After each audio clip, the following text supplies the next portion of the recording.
ജീവിതത്തിലെ പ്രതിസന്ധി ഘട്ടങ്ങളിൽ നമ്മെ ചേർത്ത് പിടിക്കാൻ ഒരാളുണ്ടാവുക എന്നുള്ളത് വലിയ അനുഗ്രഹമാണ്.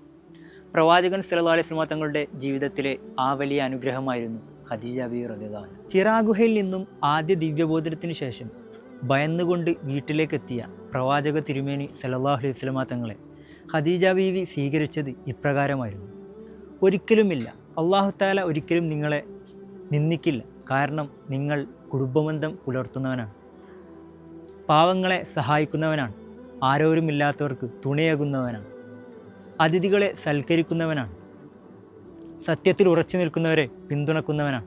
മാത്രമല്ല, ആശ്വാസവാക്കുകൾക്കപ്പുറം തൻ്റെ പിതൃവ്യ പുത്രനായ വറഖത്ത് ബിൻ നൗഫലിൻ്റെ അടുത്തേക്ക് കൊണ്ടുചെന്ന് കാര്യത്തിൽ വ്യക്തത വരുത്താനും ശ്രമിച്ചു.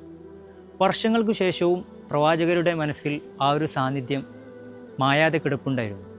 ഖദീജ ബീവി റളിയല്ലാഹു അൻഹയെ എപ്പോഴും പുകഴ്ത്തുന്ന തിരുദൂതർ സല്ലല്ലാഹു അലൈഹി വസല്ലം തങ്ങളോട് ആയിഷ ബീവി ഒരിക്കൽ ചോദിക്കുന്നുണ്ട്: നിങ്ങളെന്തിനാണ് മോണ കൊഴിഞ്ഞ ചുണ്ട് ചുവന്ന ആ വൃദ്ധയെ എപ്പോഴും ഓർത്തുകൊണ്ടിരിക്കുന്നത്? അവരെക്കാൾ ഉത്തമമായവരെ അല്ലാഹു തആല നിങ്ങൾക്ക് പകരമായി നൽകിയിട്ടില്ലേ?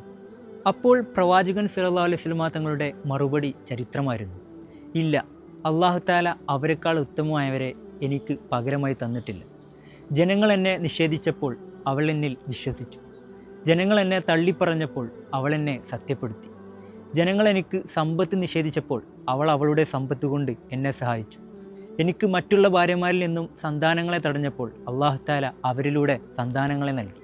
വെറുമൊരു ഭാര്യ എന്നതിലുപരി പ്രതിസന്ധി ഘട്ടങ്ങളിൽ തിരുദൂതർ സല്ലല്ലാഹു അലൈഹി വസല്ലം തങ്ങൾക്ക് ലഭിച്ച വലിയൊരു മാനസിക പിന്തുണ കൂടിയായിരുന്നു ഖദീജ ബീവി റളിയല്ലാഹു അൻഹ.